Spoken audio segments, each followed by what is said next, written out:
and at the end of the day, a point apiece just about right.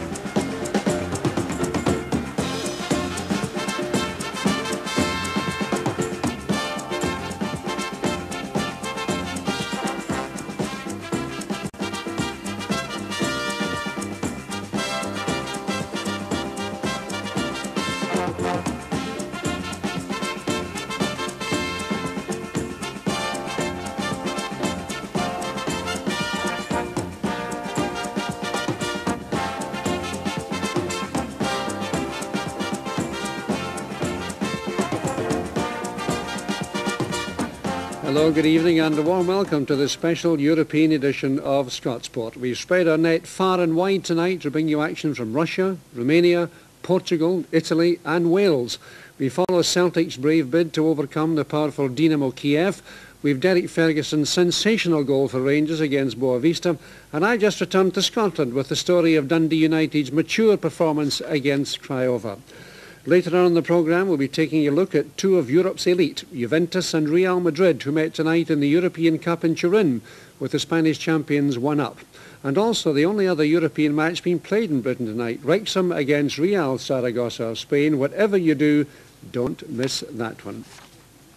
Well, as you can see, there's a lot of top football action to get into the next hour. So let's begin with the European Cup and the match between Dinámo Kiev and Celtic in the huge Republic Stadium.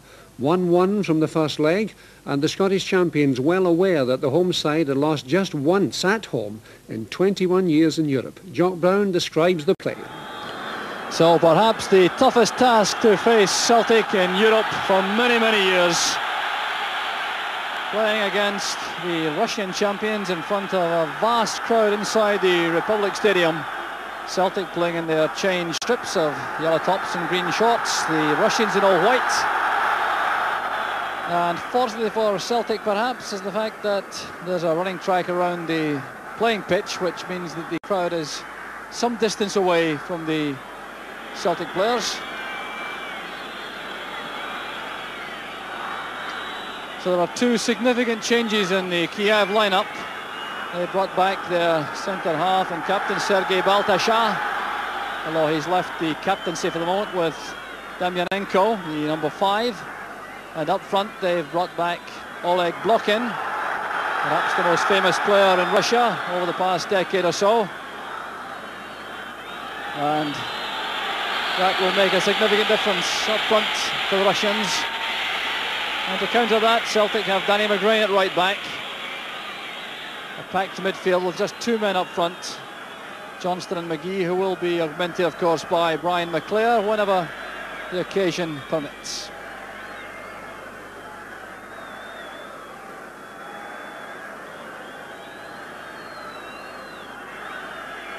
So McStay in trouble in midfield. See the white jerseys going forward, it's pace. And some tough tackling there by Martin McLeod. The whistle is gone, the free kick has been given to Dinámo Kiev. Bessonov was the player fouled. So an early opportunity now for Dinámo Kiev to test Pat Bonner. There's Blochin, number 11, who will perhaps be the player involved in this set piece. And you can see the respect being shown by the Celtic players. The referee was the Horst Brummaier from Austria, very experienced official, number 1 in Austria. So the free kick to Dynamo. And a good save by Bonnor. That was good goalkeeping with the pressure being applied, with the forward rushing in on top of him. So a fine save to boost the confidence of Pat Bonnor. Yakovenko. Bessonov takes over.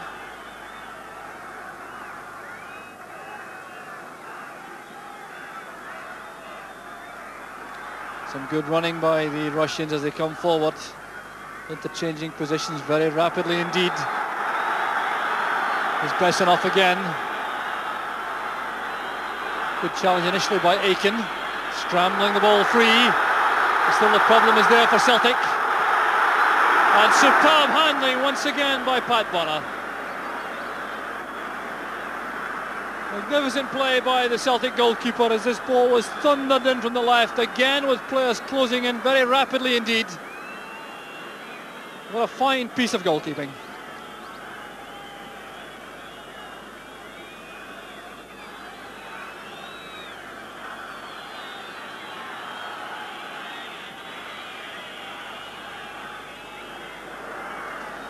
There's Johnston.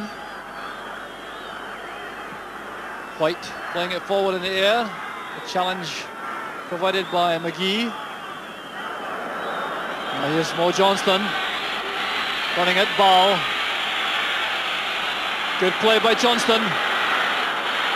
And forcing the hurried clearance by Kuznetsov to give Celtic yet another corner kick. And this indeed is an encouraging start from Celtic. Well, Kuznetsov, the hard man in the centre of the Russian team, he plays normally just in front of the back four. Demьyanenko with the armband. Johnston beating the ball. Was he pushed? Appeals by Mark Maggi to the Austrian referee that Johnston was pushed as the ball came across, and certainly there seemed to be some merit in that claim.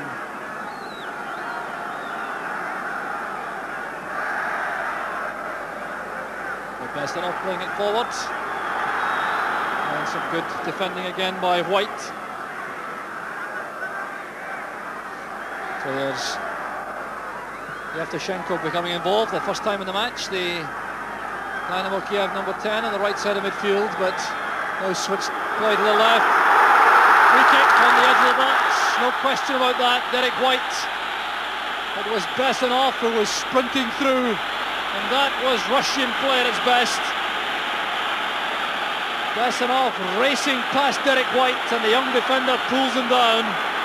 No argument at all about the decision of referee Brummaier. And here's a problem for Celtic. Five-man wall is lined up, and that'll have to be taken again. And a yellow card being shown. It looks as though it's to Vasily Rats. That must be for some dissent, I think. So Rats is booked. It's very important indeed for Celtic to keep cool in this incredible atmosphere. But still a moment of danger to face. Pat Bonnor is in excellent form, as we've seen so far, but could have a problem from this set piece.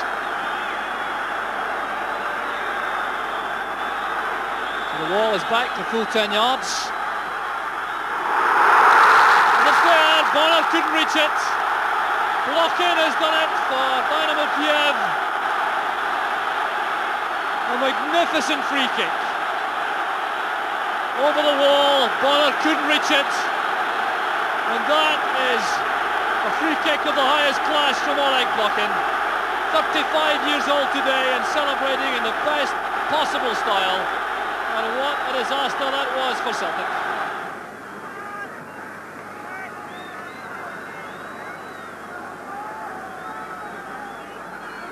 Bалтacha, Demьyanenko. Here's Bалтacha once again.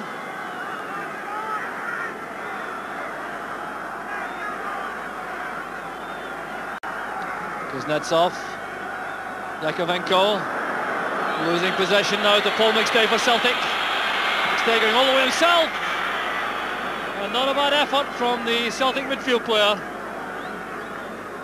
He scored one or two fine goals from that sort of range, striding into the gap. Saw the opportunity opening up before him.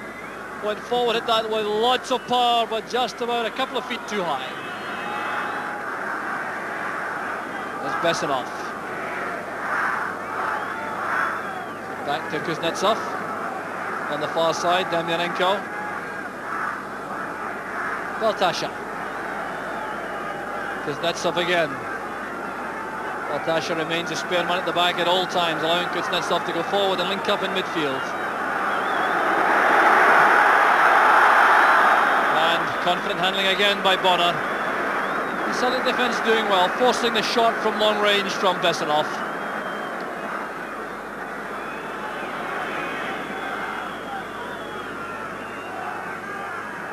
Macgrey hurried into the pass. It's a loose one by Demьяненко. Grant asking a lot of Paul McStay, but he did well, reacted very quickly indeed to find McClare. With a chance for Celtic! And it comes back off the post! Paul McStay can scarcely believe it. Oh, what a blow for Celtic. Uncertainty in defence among the Russians, and the ball spiralled high in the air. Johnston's challenge, the clearance found its way to Paul McStay, and the first time shot beat Chanov and rebounded off the post. Shepard losing the race to Demьяненko, but here's Grant, now Aiken, brought down at the corner of the box, no question about that. Two captains together, Demьяненko was the culprit. Now, what can Celtic make of this? What a boost the goal before half-time would be.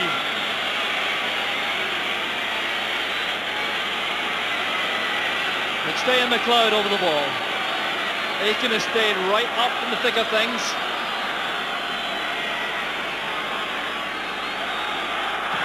Trying to set up the shooting chance for McLeod, but the Russians were alive to that. Closing him down very quickly indeed. Offside flag up, is it? No, the ball is out for the throw on the far side. Johnston didn't keep it in. It's Tony Shepard. Уважаемые зрители, в перерыве матча состоится выступление сводного духового оркестра White Киевского in trouble. Here's a problem. училища и производственных коллективов The defence is города. badly stretched, Blocking waiting for their pass to be released. The support arrives, there's Bonnell with the first stop. Celtic now getting men back in numbers, and that'll be a free kick, there's no doubt about that. A reckless challenge by McClare on Yakovenko right at the edge of the box. Well, one moment of slackness by Derek White, and Celtic were exposed. It was Evtушенко who carried the ball forward for Dynamo Kiev. And that really should have been the second goal, but Bonnell did well initially, and then the defenders got back. But here's a problem once again for Pat Bonnell. Can Blochin do it again?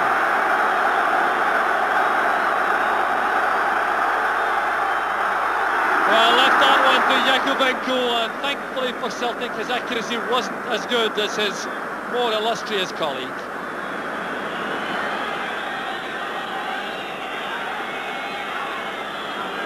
A neat turn by Grant, but it looks as though the half-time whistle is gone. Yes, it's half-time in Kiev.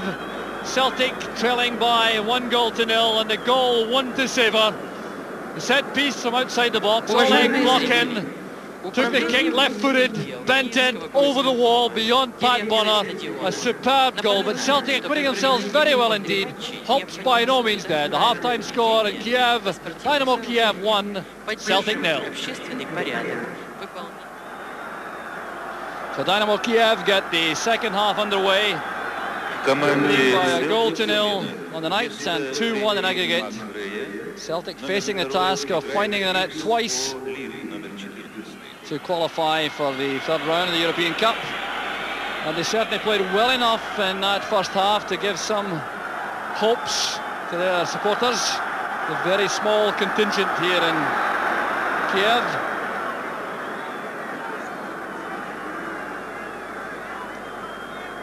So the Celtic bench looking anxiously out. This is a very important stage in the match. They need to get off to a quick start, and Liri is on for Celtic. Straight into the centre of the defence. So Celtic forced to make a change at half-time. Derek White has crossed over to left back. Mother McLeod has pushed forward into midfield. Here's O'Leary for Celtic. Danny McGrain is the man he has replaced. Didn't notice him taking any knocks in the first half. And I would be a little bit surprised tactically if that had been a change brought about voluntarily, in the sense that the defender has replaced the defender, although it has allowed Mother McLeod to push forward a little. But we'll see how the Celtic formation lines up. Only two men, of course, up in attack all the time for Diнамо Kiev. Here's one of them. It's Blockin coming inside, and well robbed by Roy Aitken.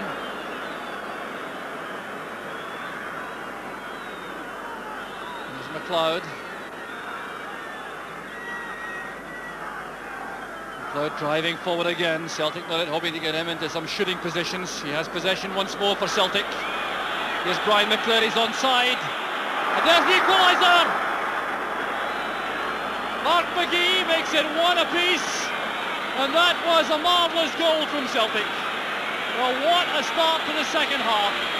They threatened this many times, but it was the influence of Model McLeod from midfield which made the difference. McClure's precise cross, McGee's perfect finish, and Chanov had no chance at all.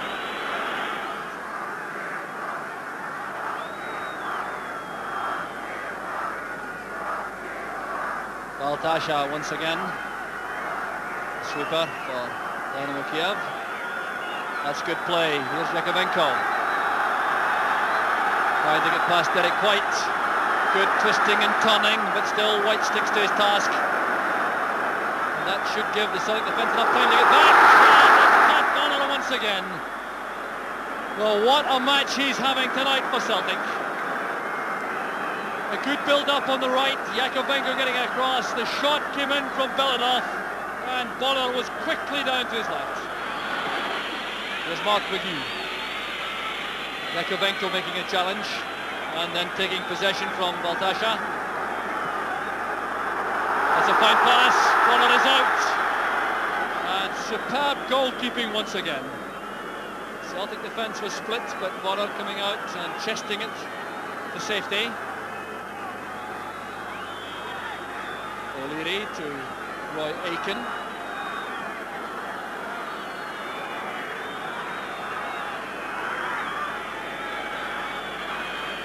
Liri. Celtic now playing with three centre-backs effectively, Aitken, O'Leary and White. Blockin and Belanov do their interchanging up front through the middle for Diнамо Kiev. Here's Brian McClure. Balj was there before Johnston. Here's Johnston again. Trying the hook shot on the turn, but off target on that occasion. So off goes Belanov, and the first Russian substitution. Belanov injured. Looks like Mihайличенко coming on.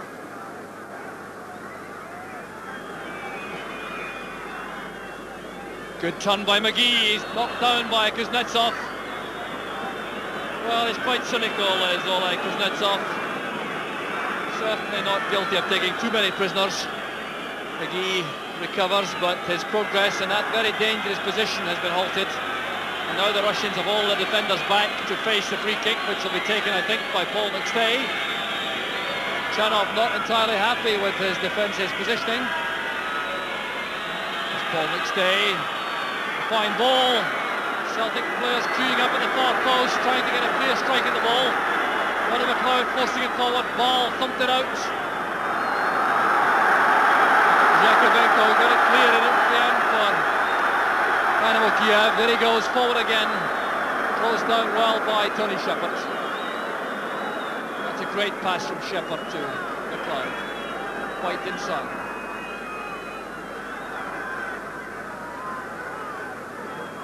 Well, a superb piece of skill over on the far touchline there by Tony Shepard in a very tight corner, laying the ball inside. Oleg Blochin has 106 caps for Russia, scored last week against Norway.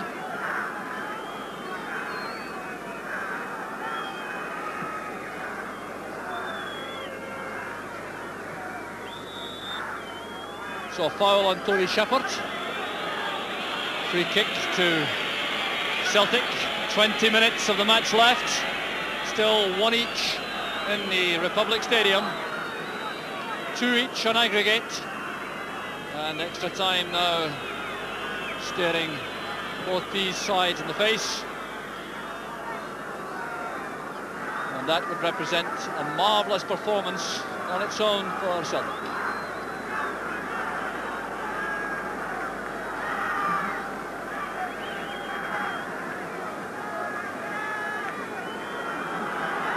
There's Demьяненko. I haven't seen too many of his charges up the left flank for Dinámo Kiev today, but no doubt he may have one or two left before the end. Bessonov playing it in. It's a casual header that from White. There's Yakovenko with a chance. And Bonnner had no answer at all. Superbly struck for Dinámo Kiev. A gap appearing, a delicate ball inside. A thunderous shot beyond Pat Bonnner. And Dinámo Kiev go ahead once again. There's Grant with a throw. Aiken has come forward. That's into space now for Paul McStay. So corner kick to Celtic. And he certainly couldn't fault these Celtic players for effort. They battled right from the first whistle. They played some excellent football. But they faced two marvellous strikes from the Russians for both goals. A hand was used. The appeals for a penalty kick from the Celtic players. The Austrian referee's not interested. Derek White looks indignant. Murdo McLeod continues to protest. Well, as the ball was thumped back into the box, it appeared to strike a Russian arm, and the Austrian referee doing Celtic no favour at all.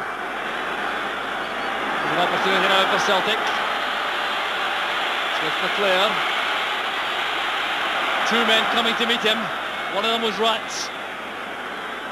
Aiken urging on his team. Here's Tony Shepherd.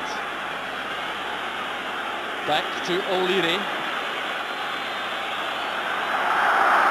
Well, that was intended for Roy Aiken, but it wasn't accurate enough.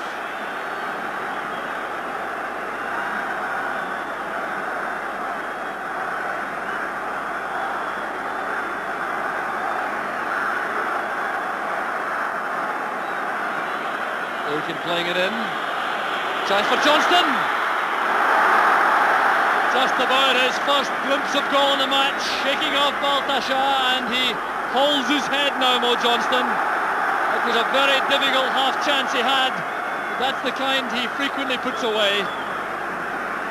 The Celtic by no means dead, coming forward once again with Paul McStay. Brought down by Rats, the referee allows play to go on. Johnston plays it inside.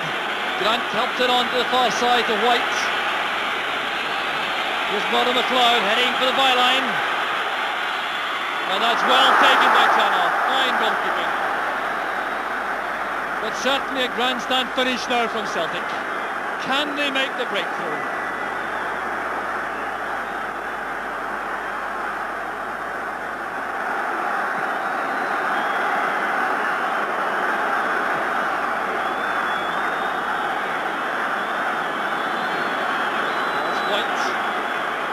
By Balj. Balj gets it again. Евтушенко playing it forward. Here's Mihайличенko now. Half stopped by Aiken. The big striker still has possession. Aiken back in position. And the Celtic captain wins it again. We'll see his strength and stamina as he comes forward. Touching it back to McStay. Here's Peter Grant. Now Johnston. Gets support from Shepherd. Grant again.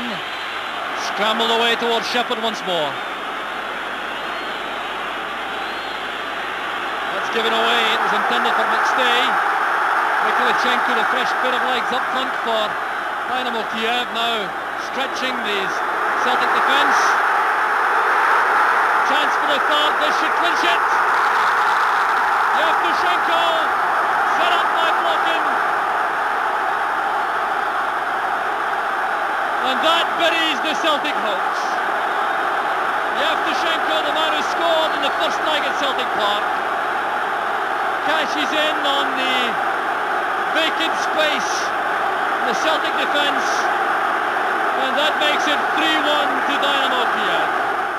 Yes, final score 3-1, 4-2 in aggregate, but no disgrace there for Celtic, who fought so hard for so long for so little.